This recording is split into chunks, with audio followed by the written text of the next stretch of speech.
ఒక 5గురిని ఇళ్లకెళ్లి కార్లు ఎక్కించుకొని గుర్తు తెలియని ప్రాంతానికి తీసుకెళ్లారు.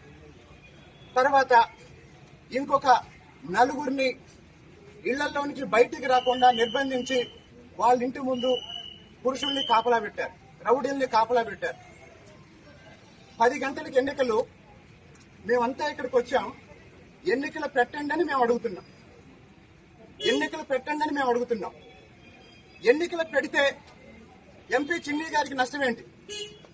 ఎందుకు తిరువూరులో మెప్మా ఎన్నికలు జరగకుండా ఎంపీ చిన్ని గారు అడ్డుపడుతున్నారు? ఎందుకు ఆ ఎన్నికల్లో పాల్గొనాల్సిన సభ్యత్వం ఉన్న వాళ్ళని, సభ్యుల్ని ఎందుకు కిడ్నాప్ చేయించారు? ఇవన్నీ ఏంటి?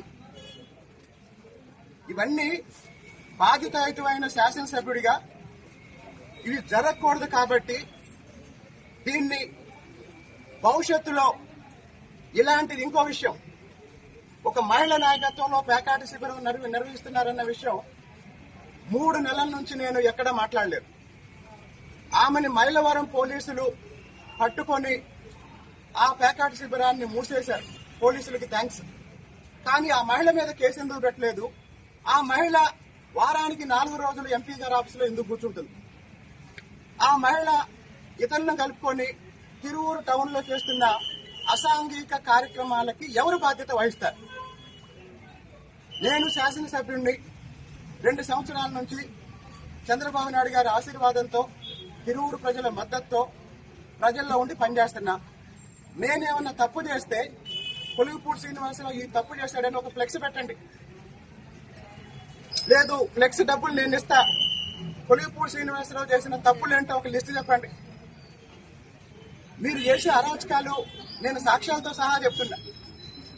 అలాగే కొంతమంది తిరువూరులో అధికారులను పిలిపించుకొని డబ్బులిచ్చి డబ్బులు ఇవ్వమని బెదిరిస్తున్నారు.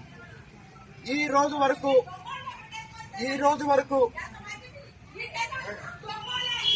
వరకు చంద్రబాబు నాయుడు గారి మీద గౌరవంతో, పార్టీ అంతర్గత అంశాలు బయటికి రాకూడదన్న ఉద్దేశంతో మెజారిటీ ప్రజల మద్దతున్న చాలా మౌనంగా ఉంటున్నాం.